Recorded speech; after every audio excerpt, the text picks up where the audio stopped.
பாவப்பட்ட அந்த பெண் பிள்ளைகளை அவங்க அப்பா அம்மாவை அவங்க வந்து ஒன்றும் ஏதோ அம்பானி அதானி வீட்டு ஆட்கள் இல்லையே, அவங்க சாதாரண சாமானியர்கள் தானே. அவங்கள இவ்வளோ கொச்சையாக பேசணும். பிஜேபி வந்து எடப்பாடி பழனிசாமி மேடையில் வச்சுக்கிட்டு பவன் கல்யாண் அடுத்து எம்ஜிஆரா வளர்ந்து வர்றாருன்னு பேசுறாங்க. ஒரு ரோசம் வேணா, எம்ஜிஆர் எங்க தலைவர்ரா, நான் வந்து தெரு தெருவா போய் பல கேஸுகளை வாங்கி பல ரவுடித்தனங்கள்லாம் கூட பண்ணி வன்முறைகள்லாம் பண்ணி தூக்கத்தெல்லாம் இழந்து இவ்வளோ பண்ணி நான் ஒரு கட்சியை கட்டி கூட்டு வந்து 8 மாவட்டத்தில் வந்து நம்ம ஆதிக்கம் செலுத்துற அளவுக்கு கொண்டு வருவோம். நீ போய் ஜாலியா அவனுக்கு அடமானம் வச்சுருவ. ராமதாஸ் அன்புமணி கூட சண்டை நடந்த போது நான் தான் போய் சரி பண்ணி வச்சேன்னு பேசுவாரா இல்லையா? இந்த ஆள் இது 20 வருஷமா பண்ணிக்கிட்டு இருக்காரு. ஆனா என்னமோ இன்னைக்கு தான் புதுசா நடக்கிற மாதிரி ஜெர்க் ஆகுறாங்க எல்லாரும். குருமூர்த்தி அவர்கள் என்ன சொல்றாங்க அப்படின்னா, ராமதாஸ் அவர்கள் வந்து என்னுடைய பழைய நண்பர், அதனாலதான் நான் பார்க்க வந்திருக்கேன், அரசியல் எதுவும் கிடையாதுன்னு சொல்றாங்க. இந்த மெரினா பீச்ல முஸ்தபா பாட்டு போட்டு 2 பேரும் டான்ஸ் ஆடினாங்க. அதெல்லாம் சன் டிவில 96-97 வந்துச்சு. இந்த மாதிரி கதையெல்லாம் எவன் வேணாலும் சொல்லலாம். சசிகலாக்கு இணக்கம், அதுக்கு முன்னாடி ஜெயலலிதாக்கு இணக்கம். ஒரு காலத்துல குஜராத் கலவரம் அப்படின்ற பேர்ல அங்க இன அழிப்பு நடக்கும்போது கடஞ்செடுத்த சங்கியான சோ ராமசாமியே அதற்கு ஆதரவாக எழுத தயங்குறாரு. ஆனா குருமூர்த்தி வெளிப்படையாகவே குஜராத் கலவரத்துக்கு ஆதரவாக எழுதிட்டு, இன்னும் சொல்ல போனா டிமானிட்டைசேஷனுக்கு ஐடியாவே நான் தான் கொடுத்தங்கிற மாதிரி பேசிக்கிட்டு இருக்காரு. அது உண்மையா கூட இருக்கலாம். ஏன்னா இப்படி ஒரு கூமட்டத்தனமான ஐடியாவை தமிழ்நாடு அப்படின்னு வந்துட்டாலே இந்த சங்கி கும்பலுக்கு குருமூர்த்தியின் புரோக்கர் தனம் தேவைப்படுதுன்னா ஒரு சாதா புரோக்கர் நம்ம புரிஞ்சுக்கூடாது. ரவீந்திரன் துரைசாமி வந்து சீமானை கூட்டு போய் ரஜினியை பார்க்க வச்சாரு, அந்த மாதிரி ஒரு புரோக்கர். அவரு போதை மருந்து கடத்தல் பண்ணிக்கிட்டு இருந்தாரு. அவர் தமிழ்நாட்டில் ஒரு மாஃபியாவை மேனேஜ் பண்ணிட்டு இருக்காரு. பிரபாகரனை சுட்டு வீழ்த்தினதுக்கு அப்புறம் தான் தமிழ்நாடு உருப்பிட்டுச்சுன்னு குருமூர்த்தி மேடையில் வச்சுட்டு பேசுறாரு. ராமதாஸ் அவர்கள் என்ன சொல்றாருன்னா, அன்புமணி அவர்களும் சௌமியா அவர்களும் காலை பிடிச்சிட்டு அழுதாங்க. ஒரு 3ஆம் கட்சிக்காக உள்ளுக்குள்ள இருக்கிறவங்க காலை பிடிச்சிட்டு அழுங்கிற அளவுக்கு. நீர்த்திரை நேயர்களுக்கு வணக்கம். இன்று நம்மோடு இணைந்திருப்பவர் சமூக செயற்பாட்டாளர் திரு மதுர் சத்யா அவர்கள். வணக்கம் சார். வணக்கம் சார். சில மாதங்களா பார்த்தீங்கன்னா பாமகவில் ராமதாஸ் அவர்களுக்கும் அன்புமணி அவர்களுக்கும் இடையே வந்து ஒரு முரண்பாடு, ஒரு மோதல் போயிட்டு இருக்கு அப்படின்னு பார்க்கலாம். இப்போ இந்த நிலையில வந்து ராமதாஸ் அவர்களை அன்புமணி அவர்கள் குருமூர்த்தி ஆடிட்டர் குருமூர்த்தியோட போய் பார்த்துருக்காரு. இதை பத்தி என்ன நினைக்கிறீங்க? ஆக்சுவலி ரொம்ப வேடிக்கையானது என்ன அப்படின்னா, இவ்வளவு குடும்ப சண்டையை வச்சுக்கிட்டு தான் மேடையில் இவங்களை வச்சுக்கிட்டு அண்ணாமலை வந்து குடும்ப அரசியலை எதிர்க்கிறான் அப்படின்னு பேசியிருக்காரு. இங்கே வந்து குடும்பம் அடிச்சுக்கிட்டு ஓப்பனாக நாறுது. அதாவது வந்து அப்பா பையன்றதை தாண்டி பேரன் வரைக்கும் எப்படி பதவி தரது, இளைஞர்களில் பதவி தரதா அப்படின்றது தான் இந்த பிரச்சனையை துவங்குது அப்படின்னு சொல்கிறாங்க.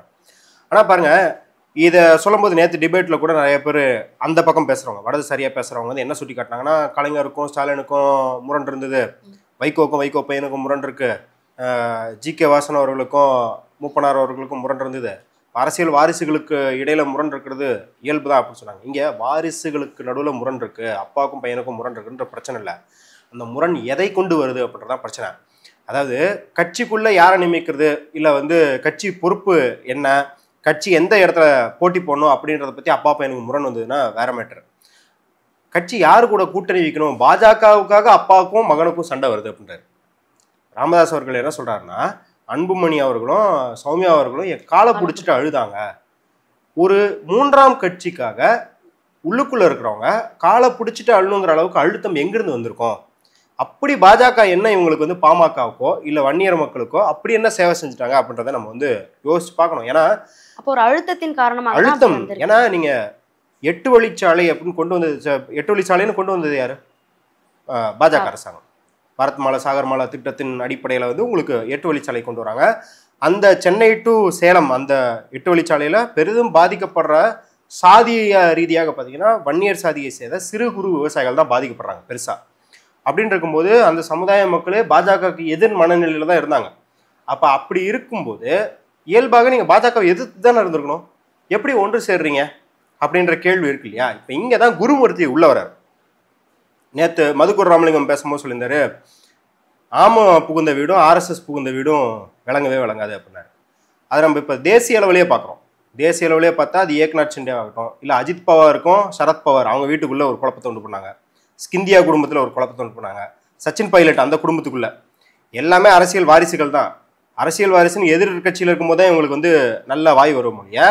இவங்களுக்கு சாதகமாக குடும்பத்தை உடைச்ச அந்த அதாவது அரசியல் குடும்பத்தை பயன்படுத்திக்கிறாங்க, குடும்ப அரசியலை பயன்படுத்திக்கிறாங்க. அப்படிதான் பார்த்துக்கிட்டு இருக்கோம். இங்கே தமிழ்நாட்டிலையும் கடைசி 10 வருஷமா பாருங்க, குருமூர்த்தி ஓபிஎஸ் சிபிஎஸ் சண்டை போடும்போது போய் பஞ்சாயத்து பண்ணி வைக்கிறார். ஓபிஎஸ் தரப்புலேருந்து வெளிப்படையாக ஒத்துக்கொள்ளப்பட்டது என்னன்னா, குருமூர்த்தியின் அட்வைஸில் தான் தர்ம யுத்தமே நடந்தது. அது குருமூர்த்தி வந்து மேடையில் ரொம்ப பெருமையாக வேற சொல்லிக்கிறார். சொல்லிக்கிட்டு துக்ளக் ஆண்டு விழாவில் சொல்கிறாரு, நான் வந்து ஏன் சசிகலாவை ஆதரிச்சேன் அப்படின்னு நிறைய பேர் கேட்குறாங்க. நம்ம போய் சசிகலாவை ஆதரிக்கலாமா அப்படின்னு கேட்குறாங்க. தீ பற்றி எரியுது, அதை அணைக்கிறதுக்கு கங்கை ஜலம் இல்லைனாலும் சாக்கடை ஜலம் எடுத்து அடிக்கணும் இல்லையா அப்படின்றாரு.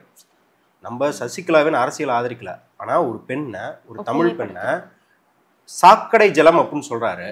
எந்த எதிர்வினையும் கிடையாது. ஆக்சுவலி திமுக தரப்புல இருந்து இல்லை வந்து விசிக தரப்புல இருந்து அதுக்கு எதிர்வினை ஆற்றுற அளவு கூட அவங்க கட்சிக்காரங்களே பெருசாக எதிர்வினை ஆற்றலையே. இன்னும் சொல்லப்போனா அடுத்த வரியா அவர் சொல்றாரு, ஓபிஎஸ் இபிஎஸ்க்கு ஆண்மையே இல்லைன்னு பேசுறாரு மேடையிலே குருமூர்த்தி. ஆனா எந்த எதிர்வினையும் இல்லையே. சீமான் வந்து குருமூர்த்தியை பார்த்து தான் கட்சி பேரை வாங்கினாருன்னு சொல்றாங்க. அது வதந்தி, அதுக்கு ஆதாரம் இல்லைங்கிறார். சரி, ஆதாரம் இல்லை, அது வெளிப்படையானது இல்லை, ஓகேப்பா. ஆனா பெரியாரை நீ திட்டினோன்னே, பெரியாரை இழிவா பேசினோன்னே, பெரியார் உன் வீட்டில் இருக்கிற பெண்கள் கூடயே இச்சையை தீர்த்துக்கோன்னு சொன்னார்னு ஒரு பொய் தகவலை பரப்பினோன்னே யார் வந்து பாராட்டினா? குருமூர்த்தியும் எச் ராஜா வந்து பாராட்டுறாங்க. குருமூர்த்தி பாராட்டுறாரு. பாராட்டிட்டு சீமான் ஒரு மதிக்கத்தக்க ப்ராமிசிங் லீடரா வராரு, நம்ம கூட பெரியாரை இப்படி தொட பயப்படுவோம், அவர் தொடராரு அப்படின்னு சொல்லிட்டு அவர்கிட்ட நம்மளுக்கு இருக்கிற ஒரே வித்தியாசம், அவர் பிரபாகரனை வந்து தூக்கி பிடிக்கிறாரு. அவர் தேசிய தலைவர் பிரபாகரன் சொல்றாரு. ஆனா பிரபாகரனோட உண்மை நிலைமை என்ன நம்மளுக்கு தெரியும் அப்படின்ட்டு எவ்வளவு கொச்சையாக தேசிய தலைவர்னு எல்லோராலும் பாராட்டப்படுற பிரபாகரன் அவர் என்ன சொல்றாருன்னா, அவரு போதை மருந்து கடத்தல் பண்ணிக்கிட்டு இருந்தாரு, அவர் தமிழ்நாட்டில் ஒரு மாஃபியாவை மேனேஜ் பண்ணிட்டு இருந்தாரு, பிரபாகரனை சுட்டு வீழ்த்தினதுக்கு அப்புறம் தான் தமிழ்நாடு உருப்பிட்டுச்சுன்னு குருமூர்த்தி மேடையில் வச்சுட்டு பேசுறாரு. சீமான் ஏதாவது எதிர்வினை ஆட்டினாரா? அதுக்கு ஒண்ணுமே கிடையாது. அதாவது இந்த மாநிலத்தோட முதல்வரை ஒரு நல்ல அப்பனுக்கும் அத்தாளுக்கும் பிறந்தியான்னு கேட்குற அளவுக்கு சீமானால பேச முடியுது. அதாவது மாநிலத்தில் மிகவும் அதிகாரம் படைத்தவர்னு முதல்வர் சொல்கிறோம், அவருக்கு எதிராக இப்படி பேச முடியுது. ஆனால் குருமூர்த்திக்கு எதிராக அப்படி பேசவே முடியல. அவர் என்னங்க, அவர் ஒரு ஆடிட்டரு, அவர் அரசியல் பண்ணுறாரு, நம்ம அரசியலை பண்ணுறோன்னு அவ்வளோ பகுமானமாக பேசுகிறார் குருமூர்த்தியை பற்றி. அப்போ குருமூர்த்திக்கு எவ்வளவு பவர் இருக்குன்னு பாருங்கள். நீங்கள் அமித்ஷா வந்து தமிழ்நாட்டுக்கு வராரு, எதுக்கு வராரு? நயினார் நாகேந்திரன் அறிவிக்க வராரு. ஒரு பெரிய அதிருப்தி அண்ணாமலை ஆதரவாளர்கள்ட்ட இருக்குன்னு தெரியுது. அண்ணாமலை இந்த அளவுக்கு பலம் பொருந்தியவரா குருமூர்த்தி அவர்கள் எப்படின்னா, ஏன் வந்து அது அமித்ஷா வந்தாலும் பார்க்கணும், ரஜினி அரசியலுக்கு வந்தாலும் குருமூர்த்தியை பார்க்கணுன்ற நிலைமை. தமிழ்நாடு அப்படின்னு வந்துட்டாலே இந்த சங்கி கும்பலுக்கு குருமூர்த்தியின் புரோக்கர் தனம் தேவைப்படுது. அப்படின்னா அவர் ஒரு சாதா புரோக்கர் நம்ம புரிஞ்சுக்கூடாது. ரவீந்திரன் துரைசாமி வந்து சீமானை கூட்டு போய் ரஜினியை பார்க்க வச்சாரு, அந்த மாதிரி ஒரு புரோக்கர் கிடையாது அவர். இல்லை அவர் ஏதாவது ஒப்பீனியன் மேக்கர், சும்மா துக்ளக்கில் எழுதிட்டு போகிற அப்படிலாம் கிடையாது. அவர் வந்து எவ்வளோ பெரிய கிரிமினல் மைண்டட் அப்படின்றத கேரவனில் வந்து சுஜாதா அப்படின்ற ஒரு பத்திரிகையாளர், ரொம்ப முக்கியமான தமிழ்நாட்டை சேர்ந்த பத்திரிகையாளர், கோயம்புத்தூர் பகுதியை சேர்ந்தவங்க, அவங்க ஒரு 6 மாதம் ரிசர்ச் பண்ணி குருமூர்த்தியை வந்து தோல் வச்சிருக்காங்க. அவங்க வந்து குருமூர்த்தி என்ன மாதிரியான வேலையெல்லாம் பார்த்துருக்காரு, ராஜீவ்காந்தி ஆட்சியப்போ இல்லை இந்திரா காந்தி ஆட்சியப்பே அவர் ஆர்எஸ்எஸ் தன்மையில் தான் இருந்திருக்காரு, ஆர்எஸ்எஸ் இயக்கத்தோடு இருந்திருக்காரு. அவர் ஆடிட்டராக இருந்தபோது என்ன ஃப்ராடு வேலையெல்லாம் பார்த்துருக்காரு. அப்புறம் பத்திரிகை, அதாவது வந்து கோயங்கா எக்ஸ்பிரஸ், இந்தியன் எக்ஸ்பிரஸோட ஓனர் கோயங்கா கிட்ட வேலை பார்த்துருக்காரு. அப்போ அவரே பதிவு பண்ணுறாரு, என்னோட மென்டர் குருநாதன் நினச்சவர் என்கிட்ட என்ன சொல்லுவார்னா, டி நானே பெரிய ஃப்ராடா, நீ என்ன விட பெரிய ஃப்ராடாக இருக்கியடா அப்படின்னு. அதில் ஒரு பெருமை. அதில் வந்து அவர் ஒரு பெருமையாக வந்து ஒரு கதையை சொல்கிறா இருப்பாங்க. அந்த கதையை நீங்கள் கேட்டிங்கன்னா, ஏன்னா இந்திய நீதித்துறை அரசியலமைப்பு சாசனம்லாம் இப்படி தான் பயன்படுதான்னு இருக்கும். ஒரு சாமியார் மாட்டிக்கிட்டார், ஒரு சொத்து தகராறில் மாட்டிட்டார். என்னன்னா ஒரு ட்ரஸ்ட் வச்சிருக்காரு சாமியார் ட்ரஸ்ட் வச்சு நடத்துறாருன்னும் போது விதிப்படி உங்கள் மாமா மச்சானையே போட்டுக்க முடியாது. உறவினர்களே ட்ரஸ்ட்டில் வந்து நிறுவனர்களாக பொருளாளர்களாக நீங்கள் போட்டுக்க முடியாது. ஏன்னா அப்படின்னா காசாட்டையை போடுறீங்கன்னு அர்த்தம். ஆனால் இந்த சாமியார் அதான் பண்ணிருக்காரு. பல கோடிகள் வந்து அதில் புழங்கிருக்கு. கோர்ட்டில் கேஸுக்கு வருது, வந்துட்டு மாட்டிக்கினார், வசமாக மாட்டிக்கினார். அவ்வளோதான், இவரையும் உள்ளே தள்ள போகிறாங்க, சொத்து எல்லாத்தையும் அந்த ட்ரஸ்ட்டுக்கான சொத்து எல்லாத்தையும் ஜப்தி பண்ண போகிறாங்கன்னு வந்துருச்சு. குருமூர்த்தி நகரார் எங்களுக்கு வந்து கொஞ்சம் டைம் வாங்கி கொடுங்கன்னு லாயர்கிட்ட கேட்குறாரு. கொஞ்சோண்டு ஒரு 2-3 நாள் இல்லை ஒரு வாரம் டைம் வாங்கி கொடுங்க, அதுக்குள்ளே நான் ஏதாவது துருப்பு சீட்டு பிடிச்சிட்டு வரேன் அப்படின்றாரு. போயிட்டு என்ன பண்ணுறாரு, அந்த கால இடைவெளியில் அந்த சாமியார் எந்த மரபுன்னு சொல்லிப்பார்ல, இப்போ இந்த ஹிந்து அப்படின்னா இந்த இந்துக்குள்ளே ஒரு டினாமினேஷன் இருக்கும். நீங்கள் ஐயப்ப வழிபடுறவரா, ராமர் வழிபடுறவரா, அனுமனை வழிபடுறவரா, அந்த மாதிரி ஒரு டினாமினேஷனில் எல்லா ரிசர்ச்சும் பண்ணுறாரு. ரிசர்ச்னா என்ன பெரிய ரிசர்ச், பெரிய லேபில் உட்காந்து பண்ணுற ரிசர்ச்சா, இருக்கிற புராண கதையெல்லாம் படிச்சுட்டு வந்து கோர்ட்டில் என்ன வாதத்தை குருமூர்த்தி வந்து லாயருக்கு சப்ளை பண்ணுறாரு அப்படின்னா, இந்து மரபின்படி ஒருவர் சந்நியாசத்தை ஏற்று விட்டால் அவர் சிவில் டெத், இந்த குடிமை சமூகத்துக்கு அவர் மரணித்ததாக தான் அர்த்தம். அதற்கு பின் அவர் வாழும் வாழ்க்கைக்கும் முன்னாடி இருந்த வாழ்க்கைக்கும் எந்த தொடர்பும் கிடையாது. அப்ப இந்த புது வாழ்க்கையில நீங்க அவர் முன்னாடி வாழ்க்கையில இருந்த சொல்ற மாமன் மச்சான் அண்ணன் தம்பி எல்லாம் அவருக்கு உறவினர் கிடையாது, அவங்க யாரோ மூணாவது மனுஷங்கன்னு வாதிடுறாங்க. இதை கோர்ட்டும் ஏத்துக்குச்சு. இதனால அந்த சாமியார் சொத்து பாதுகாக்கப்பட்டது, அவர் ஜெயிலுக்கும் போல. இதை உறுதி செய்தது நான் தானே, யாரு அவங்க சுஜாதா சொல்றாங்களோ இல்லையோ, இவர் வந்து அதை சொல்லி பாருங்க இந்த அளவுக்கு ஒரு ஃப்ராடத்தனம் பண்ண தெரிஞ்சாலும் நான் அப்படின்னு சொல்லிக்கிறாரு. 90கள்ல இருந்தே இந்த லாபியை இவர் பண்ணிட்டு வர்றாரு. முக்கியமா பாத்தீங்கன்னா இவருக்கும் சுப்பிரமணிய சாமிக்கும் ஆகாது. ஏன்னா சுப்பிரமணிய சாமி வந்து அவர் சங்கிதான், இஸ்லாமிய வெறுப்பு கொண்டவர், எல்லா விதத்திலயும் அவர் வந்து நம்மளுக்கு எதிரானவர் தான். பொருளியல் பேருமே ஆர்எஸ்எஸ் சித்தாந்தம் கொண்டவர்கள். ஆனா அவருக்கு என்ன அப்படின்னா, நான் உண்மையான எக்கனாமிஸ்ட், நான் உண்மையான பொருளியல் எக்ஸ்பர்ட் நிபுணர், நீ ஆடிட்டர், நீ எக்கனாமிஸ்டே கிடையாது, நீ என்னடா எக்கனாமிஸ்ட்னு சொல்லிட்டு ஊருக்குள்ள திரியிறேன்னு ஒரு காண்ட் இருக்குது அவருக்கு. அதனாலே அவர் குருமூர்த்தி யார் அந்த நபர் அப்படின்னு பேட்டியில் கேட்பாரு. பத்திரிகையாளர் சந்திப்புல சுப்பிரமணிய சாமி போய் குருமூர்த்தி இருக்கு யார் அவரு அப்படின்னு கேட்பாரு. ஒன்றும் தெரியாத மாதிரி இன்சல்ட் பண்றாராமா. சுப்பிரமணிய சாமிக்கும் குருமூர்த்திக்கும் வேறுபாடு. சுப்பிரமணிய சாமி கடிச்சு வைப்பாரு. நீங்க வந்து சிதம்பரம் ஆகட்டும், மன்மோகன் சிங் ஆகட்டும், அருண்ஜேட்லி ஆகட்டும், யாரு ஃபைனான்ஸ் மினிஸ்டர் வந்தாலும் எனக்கு வராத பதவி அவனுக்கு வருது அப்படின்னு சொல்லி கடிப்பார். இப்போ கூட பார்த்தீங்கன்னா பிஜேபியில் தான் இருக்காரு, ஆனால் டெய்லி மோடியை திட்டிட்டு இருப்பார் அவர். அமித்ஷா. ஆனால் குருமூர்த்தி அப்படி இல்லை. குருமூர்த்தி யாரு தலைமைக்கு வந்தாலும் இணக்கமாக போவார். நீங்கள் பாருங்க, அண்ணாமலைக்கு இணக்கம், சசிகலாவுக்கு இணக்கம், அதுக்கு முன்னாடி ஜெயலலிதாவுக்கு இணக்கம். ஒரு காலத்தில் குஜராத் கலவரம் அப்படின்ற பேரில் அங்கே இன அழிப்பு நடக்கும்போது கடைஞ்செடுத்த சங்கியான சோ ராமசாமியே அதற்கு ஆதரவாக எழுத தயங்குறாரு. ஆனால் குருமூர்த்தி வெளிப்படையாகவே குஜராத் கலவரத்துக்கு ஆதரவாக எழுதிட்டு இருக்காருங்க. அப்போ அந்த மாதிரியான ஒரு அதிகாரம் படைத்தவர். இன்னும் சொல்லப்போனால் டிமானிட்டைசேஷனுக்கு ஐடியாவே நான் தான் கொடுத்தங்கிற மாதிரி பேசிக்கிட்டு இருக்காரு அவர். அது உண்மையாக கூட இருக்கலாம். ஏன்னா இப்படி ஒரு கூமட்டத்தனமான ஐடியாவை எந்த பொருளியல் நிபுணரும் கொடுக்க மாட்டான். போலியா பொருளியல் நிபுணர் சொல்லிட்டு சுற்றிட ஃப்ராட் தான் கொடுப்பான். அப்போ அந்த மாதிரியான ஒரு அதிகாரம் ஒரு அஜெண்டாவோட இருக்கு. அவங்க பாமக கூட வரும்போது தான் நம்ம அபாயமாக பார்க்கணும். ஏன்னா நீங்கள் ஒரு 2-3 வாரத்துக்கு முன்னாடி சோஷியல் மீடியா பதிவெல்லாம் பார்த்துருப்பீங்க.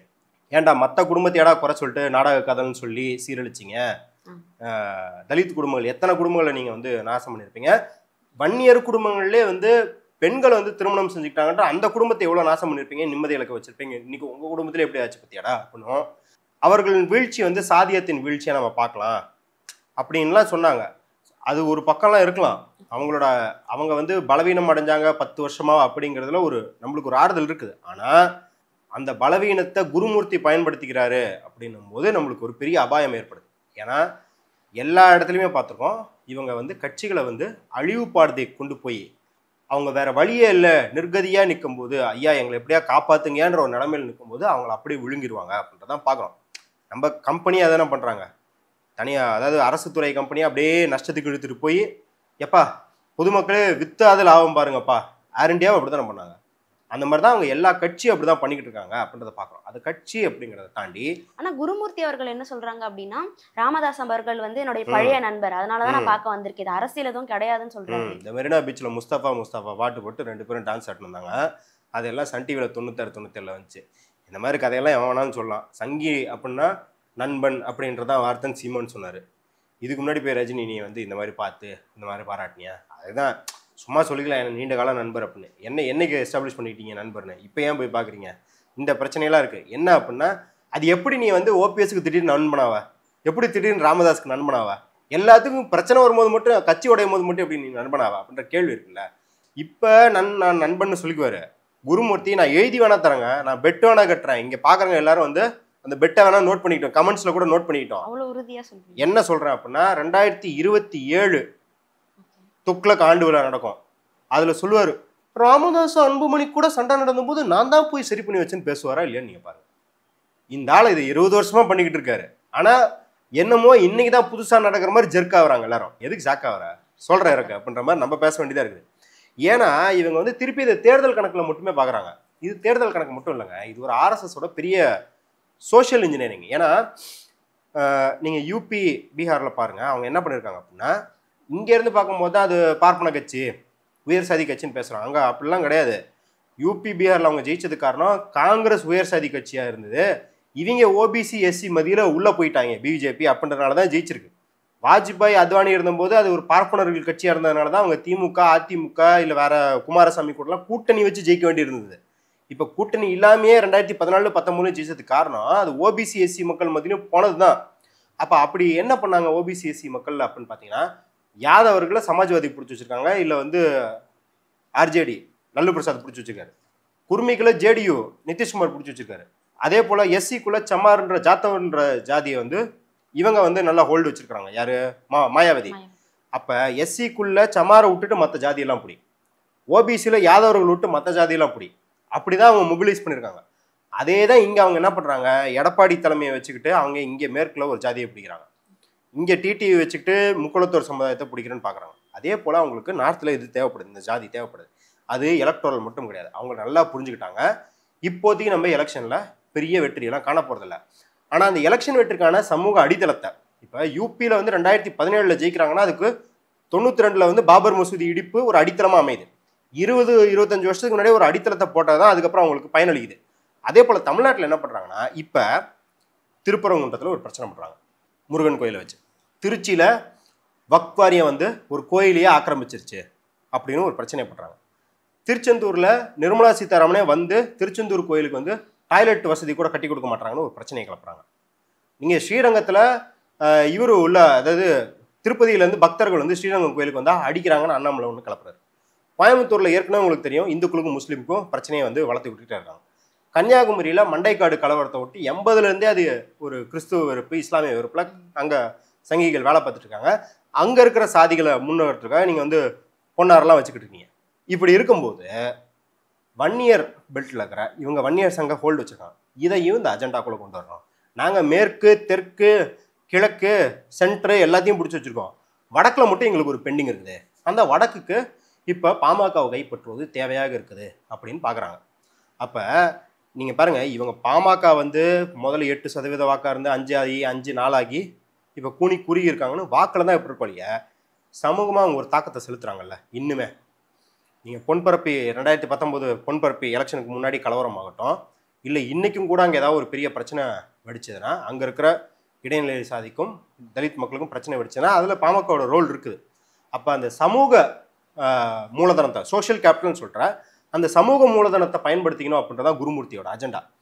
இது வந்து நம்ம குற்றச்சாட்டாக வைக்கிறதில்ல, அவர் வாக்கு மூலமாக புத்தகத்தை வெளியிட்டிருக்காரு. எப்படி அன்புமணி அவர்கள் சாதி அப்படிங்கிறது ஒரு அழகான சொல் அப்படின்னு பேசுகிறாரு இல்லையா, அதே போல் குருமூர்த்தி சாதி என்பது சமூக மூலதனம், காஸ்ட் அஸ் அ சோஷியல் கேபிட்டல்னு வைத்தியநாதன் தன் நண்பர்கள் எழுதின புத்தகத்தை வெளியிட்டிருக்காரு.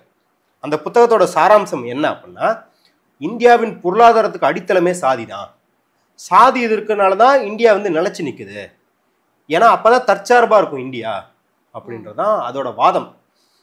சாதி மட்டும் இல்லைன்னா இந்நேரத்துக்கு வந்து நம்ம ஒரு ஆப்பிரிக்காவோ தென் அமெரிக்கா நாட்டில் இருக்கிற நாடுகள் மாதிரி பின்தங்கி இருப்போம், இந்தியாவின் பலமே சாதிதான்றதான் அந்த புத்தகத்தோட வாதம். நீங்கள் பாருங்கள், அப்போ இது இரண்டும் ஒன்றிணையும் போது எவ்வளோ ஆபத்தான ஒரு சூழலுக்கு கொண்டு போகும். அன்புமணி அவர்கள் ஹெல்த் மினிஸ்டராக இருந்தபோது அவருக்கு ஒரு நல்ல பேர் இருந்தது. அதாவது 90கள் முடிவில் வந்து அவங்க வந்து மரத்தை வெட்டி போடுறாங்க, குச்சி கொளுத்தி அப்படின்ற மாதிரியான பேர்கள்லாம் இருந்ததை தாண்டி அந்த சமூகத்தை சார்ந்த ஆட்களாக இருக்கிறாங்க, அந்த சமூகத்தை சாக்காக வைத்துக்கொண்டு ரவுடித்தனம் பண்ணுறாங்கன்ற மாதிரியான பேர்களை தாண்டி அந்த 2000 முற்பாதி வந்து அவங்க என்ன பண்ணுறாங்கன்னா, ஓரளவுக்கு அந்த அடையாளத்தை விட்டு ஒரு பொதுவான தமிழ் அடையாளத்துக்கு வராங்க. அவர் வந்து ஆம்புலன்ஸ் கொண்டு வரதுக்கான முன்னெடுப்புகள் எடுக்கிறாரு, சிகரெட்டுக்கான டிஸ்க்ளைமர் போடுறதுலேருந்து ஹெல்த் மினிஸ்டர் அந்தபோது இந்த மாதிரியான நடவடிக்கைகள்லாம் எடுக்கிறாங்க.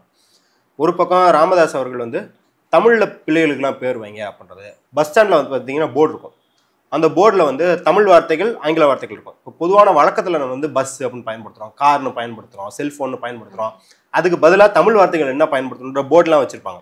பாமகவோட முன்னெடுப்பாக இருக்குது. அப்போ என்ன பண்ணுறாங்கன்னா, அந்த பிரேக், அந்த காஸ்ட் பேரியரை விட்டு வெளியே வர்றதுக்கான எல்லா முன்னெடுப்பும் அதில் வெற்றியும் அடைஞ்சாங்க.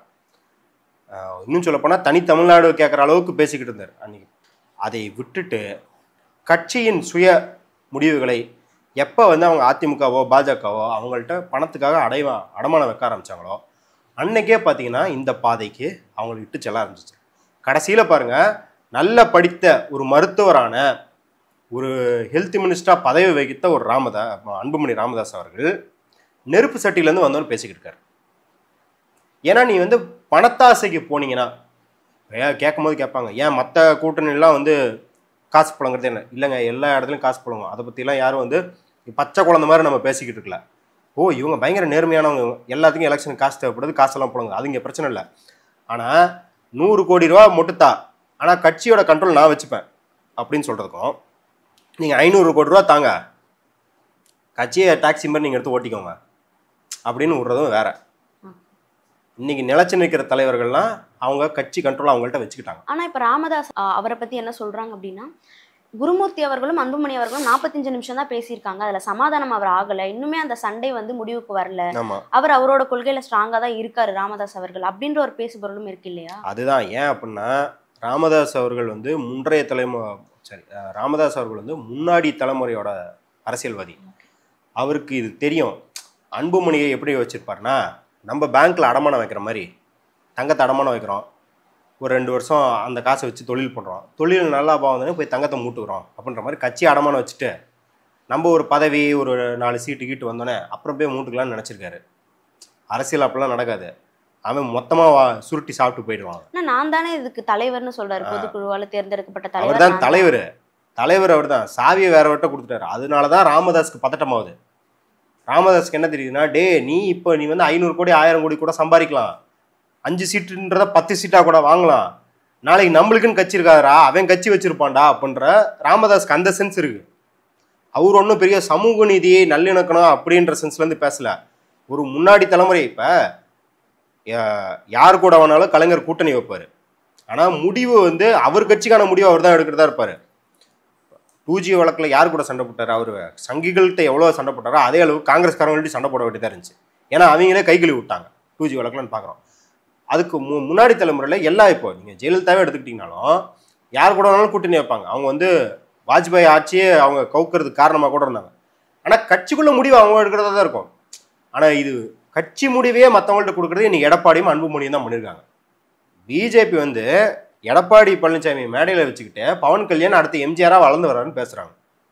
ஒரு ரோசம் வேணாம், எம்ஜிஆர் எங்கள் தலைவர்ரா, அதுக்கு நீங்களாம் சொந்த கொண்டாட கூடாதுறான்னு ஒரு நெக்கலை போகிற போக்கில் கூட அடிக்க வேணாம். அப்படி கூட அடிக்காத அளவுக்கு அவங்க கட்சி அடமானம் வச்சுருக்காங்க. அட்லீஸ்ட் என்ன விளக்கம்னா, அதிமுக வந்து எடப்பாடி உருவாக்கி வளர்த்தி கொண்டு வரல, பாமகன்றது ராமதாசனை வளர்த்தி கொண்டு வந்து முன்னுக்கு கொண்டு வந்தார். அப்போ அவருக்கு அந்த வழி இருக்கும்ல. நான் வந்து தெருவாக போய் நான் வந்து பல கேஸுகளை வாங்கி பல ரவுடித்தனங்கள்லாம் கூட பண்ணி வன்முறைகள்லாம் பண்ணி தூக்கத்தெல்லாம் இழந்து உண்ணாநிலை போராட்டங்கள்லாம் வந்து அப்போல்லாம் நடத்திருக்காங்க இடஒதுக்கீடு. இவ்வளோ பண்ணி நான் ஒரு கட்சியை கட்டி கூட்டு வந்து 8 மாவட்டத்தில் வந்து நம்ம ஆதிக்கம் செலுத்துகிற அளவுக்கு கொண்டு வருவோம், நீ போய் ஜாலியாக அவனுக்கு அடமானம் வச்சுட்டு வருவ அப்படிங்கிற ஒரு, ஏன்னா அவர் ஒரு பிஸ்னஸ் மேனாக கூட நீங்கள் எடுத்துக்கோங்க. அவர் என்னங்கிறாருன்னா, நீ 500 கோடி 1000 கோடி பேரம் பேசுறது எப்போ உன்னால எஃபிஷியண்டாக பேரம் பேச முடியும்னா கட்சி கண்ட்ரோல் உங்ககிட்ட இருந்தால் தான் பேச முடியும். நீ இன்னைக்கு அவன்கிட்ட கொடுத்துட்டு நீ அப்புறம் திருப்பி கேட்டால் போடான்றான் அவன் அப்படின்றதான்.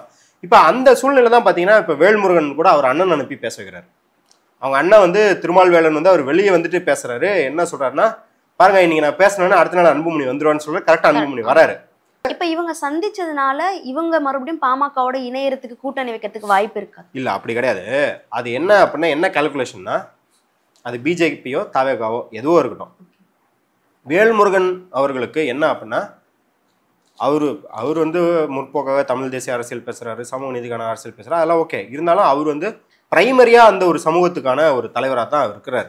அப்படி இருக்கும்போது அவர் என்ன நினைக்கிறாருன்னா, என்ன நினைக்கலாம் அப்படின்னா, இந்த சமூக வாக்கு வந்து பாமக இருக்கிறது இல்லை பாமகலேருந்து நம்மள்கிட்ட வருது அப்படி இருந்துட்டாலே போதும், 3வது மனுஷனுக்கு அதை செதற விடாதீங்க. இந்த 3வது மனுஷன்றது பாஜகவா இருக்கலாம், தாவேகாவும் இருக்கலாம். அப்படி நீங்க செதற விடும் பட்சத்துல நாளைக்கு அவன் நம்மகிட்ட திரும்பி வர முடியாது. நீங்க எவ்வளவு உழைப்பு போட்டாலும் நம்மகிட்ட திரும்பி வர முடியாது. அந்த வாக்கு எப்படி செதறும், எந்த பேட்டர்ன்ல போவோம், அவன் அந்த சாதி வாக்காவே தான் இருப்பானா, இல்லை வேறு வேறு பகுதிகள் வாக்காவோ, இல்லை வேற ஏதாவது அஜெண்டாக்குன்னா நான் வந்து உள்நோக்கத்துக்குன்னு சொல்ல, வாக்குறுதிகளுக்கான வாக்காவும் அப்படி ஏதாவது சிதையுமா அப்படிங்கிறது நம்மளுக்கு தெரியாது. அதனால இப்போதைக்கு உறுதிப்படுத்தப்பட்ட வாக்கா இருக்குல்ல, யார் கூட்டணிங்கிற பேஸ் பண்ணி உங்களுக்கு போடுறான் எனக்கு போடுறான், நம்மளுக்குள்ளேயே நம்ம வச்சுக்குவோம் அப்படிங்கிற ஒரு சென்ஸ் தான் அவர் வேல்முருகனுக்கு. பாஜக மட்டும் இல்லாமல் கண்டிப்பாக தாவேகாவும் அவர் மனசுல இருக்கு. இதை தாண்டினா தாவேகா அது வாக்காவும் கன்வெர்ட் ஆகிறதுக்கு வாய்ப்புகள் இருக்குன்னு அவர் மனசுல இருக்குன்றதை நம்ம புரிஞ்சுக்க வேண்டியதா இருக்கு. ஏன்னா தொடர்ந்து அவர் விஜயை பத்தியும் பேசிக்கிட்டே வர்றாரு அவர் அப்படின்றத பார்க்குறோம். வேல்முருகன் அவர்கள் ரீசெண்டாக நடந்த ஒரு மேடையில் வந்து பேசியிருக்காரு. அந்த மேடையில் வந்து அவர் பேசின சில விஷயங்கள் சர்ச்சையானதை பார்க்க முடியுது. அதை பற்றி உங்களோட கருத்து என்ன? அதான் நான் ஏற்கனவே சொன்ன மாதிரி தாவேகாக்கு வாக்குகள் போகுது அப்படிங்கிற ஒரு கன்சர்ன் இருக்குது. அதுக்கு நீங்கள் விஜய் அடிக்கலாம், எவ்வளோ வேணாலும் விஜயை வந்து நீங்கள் விமர்சிக்கலாம், அதெல்லாம் பிரச்சனையே கிடையாது. அரசியல் ரீதியாக நம்மளும் விஜயெல்லாம் விமர்சிக்கிறோம்ல, அதெல்லாம் பிரச்சனை கிடையாது. அங்கே ஒரு ஸ்பீச் கொடுத்தாரு, அந்த ஸ்பீச்சில் பேசுனது, இது பேசுனது, நீட் பற்றி பேசுனது நிறைய பேர் விமர்சிச்சாங்க, அதெல்லாம் கூட பேசுங்க. ஆனால் நீங்கள் விஜயை கொச்சைப்படுத்துவதாக நினச்சிக்கிட்டு யாரை கொச்சைப்படுத்துறீங்கன்னா, அந்த பாவப்பட்ட அந்த பெண் பிள்ளைகளை, அவங்க அப்பா அம்மாவை, அவங்க வந்து ஒன்றும் ஏதோ அம்பானி அதானி வீட்டு ஆட்கள் இல்லையே, அவங்க சாதாரண சாமானியர்கள் தானே, அவங்கள இவ்வளோ கொச்சையாக பேசணும். ஒரு சென்ஸுக்கு நீங்கள் வந்து சேஃப் டச் அன்சேஃப் டச் அப்படின்னு நம்ம சொல்லித்தரோம் குழந்தைங்களுக்கு. அடல்ட்ஸ் வந்து உங்களை, அதாவது 18 வயதுக்கு மூப்பவர்கள் வந்து உங்களை தொடும்போது அது எந்த மாதிரி தொடுறது அப்படின்றத புரிஞ்சுக்கணும்னு சொல்லித்தரோம். பெரியவர்கள்ட்டே சொல்கிறோம், பொது இடத்துல, வீட்டுக்குள்ளேயும் இல்லை, பொது இடத்துல முக்கியமாக பெண் குழந்தைகள்கிட்ட நீங்கள் வந்து நடந்துக்கும் போது ஜாக்கிரதையாக நடந்துக்கோங்க அப்படிலாம் சொல்கிறோம். அந்த அக்கறையில் தான் நீங்கள் பேசுகிறீங்க. விஜய் பொது மேடையில் வந்து பெண் பிள்ளைகளை கட்டி பிடிக்கக்கூடாது, முத்தம் கொடுக்கக்கூடாது அப்படின்ற மாதிரி அக்கறையில் பேசுகிறீங்கன்னு வச்சுக்கிட்டா கூட என்ன மொழியில் நீங்கள் பேசுகிறீங்க? இது என்ன ஈனப்பிரிவின்னு கேட்குறீங்க? ஈனப்பிரிவினா என்ன அர்த்தம்? ஈனப்பிரிவி அப்படின்னாலே நீங்கள் வந்து, அதாவது இந்த வேத ஆதிக்கத்தை மறுத்த சமூகங்களில் பிறந்தவர் தான் ஈனப்பிரிவி. அதான் ஹீனம், ஈனம், ஈனப்பிரிவின்னு வந்துருக்குது. இழிபிறவின்றீங்க. சமூக நீதிக்காக பேசி இழிபிறவின்ற வார்த்தையை பயன்படுத்துறீங்க. அதுவும் என்னங்கிறீங்க, ஒரு கூத்தாடிக்கிட்ட போய் கட்டி பிடிக்க விட்ற, இதெல்லாம் என்ன தமிழனுக்கு மரபான்னு கேட்குறீங்க. முதல்ல நீங்கள் பேசுறது வந்து தமிழன் மரபா? கூத்தாடின்றீங்க அவர் விஜய். கூத்தாடியை கட்டி பிடிக்கிறது தான் தப்பு அப்படின்னா ஒரு டாக்டர் கட்டி பிடிச்சா ஓகேவா? ஒரு ஆசிரியர் கட்டி பிடிச்சா ஓகேவா? என்ன பேச்சு இதெல்லாம்? அதே போல் வந்து நீங்கள் எதோ ஒப்பிடுறீங்க. சமூகத்தில் பெண் குழந்தைகள் மேலே வருவதற்கு எல்லா தடையும் இருக்குது. அந்த தடையை தாண்டி அவங்க வந்து ஸ்கூல் ஃபஸ்ட் வாங்குறாங்க, டிஸ்ட்ரிக்ட் ஃபஸ்ட் வாங்குறாங்க, இல்லை வந்து ஒரு தாலுக்காவுக்கு ஃபஸ்ட் வாங்குறாங்க. அவ்வளோ பெருமையாக இருக்கிறாங்க அவங்க குழந்தைகளை பற்றி. அதுவும் விஜய் போன்ற ஒரு உச்ச நட்சத்திரம் வந்து இப்போ ஒரு அரசியல் தலைவராக உருவெடுக்கிறவர், தமிழ்நாட்டில் அடுத்து நம்ம மாற்று அப்படின்னு சொல்லிக்கிறவர், அதை நம்ம நம்புறமோ இல்லையோ அது வேற, பொதுமக்கள்கிட்ட அப்படி தானே இருக்குது. அவர் கூப்பிட்டு நம்மளுக்கு பரிசு கொடுக்குறாரு அப்படின்னும் போது எவ்வளோ ஒரு ஆனந்தத்தில் இருப்பாங்க. அந்த குழந்தைங்களும் இப்படி பண்ணால் விஜய் வந்து இன்னொரு பாதியை வைக்கிறாரு, ஏதாவது கையில் வந்து ஹேண்ட் சிக்னல் கொடுக்க சொன்னால் கொடுக்குறாரு, பாட்டு பாடுறாங்க அவருக்காக, இந்த மாதிரி பண்ணும்போது அவங்க எவ்வளோ மகிழ்ச்சியில் இருப்பாங்க. நீங்கள் அதில் வந்து கொஞ்சம் கவனம் செலுத்துங்க. அதாவது ஒரு 20 வருஷம் கழிச்சு உங்கள் குழந்தைய அந்த ஃபோட்டோவை பார்த்தா முகம் சுளிக்காத மாதிரி ஒரு லிமிட்டில் வச்சுக்க சொல்லுங்கள். அட்வைஸ் பண்ணுறது வேற, அதை அக்கறைன்னு எடுத்துக்கலாம். நீங்கள் அட்வைஸ் பண்ணுறது அக்கறை மாதிரி இல்லை. நீங்கள் எப்போ இருக்குன்னா, பெண் பிள்ளையை வச்சு எப்படி மண்ணும் பொண்ணும் ஒன்றுன்னு ஜாதி அரசியல் பண்ணுவாங்களோ அதே மாதிரியான துணியை இதில் எடுக்கிறீங்க. கூட்டி கொடுக்குறன்ற மாதிரி பேசுறீங்க, நீங்கள் கொச்சையாக பேசுறீங்க. இதுல என்ன அரசியல் ஒளியுது? ஒரு வரையறை இருக்கு பேசுறதுலயும் அப்படின்றது. பேசுறதுல வரையறை இருக்கு, ஆனா அந்த வரையறையை மீறதுக்கான நோக்கம் என்னவா இருக்குன்னு பாத்தீங்கன்னா, விஜய்க்கு நம்ம ஆட்கள் மத்தியில செல்வாக்கு வருதுப்பா.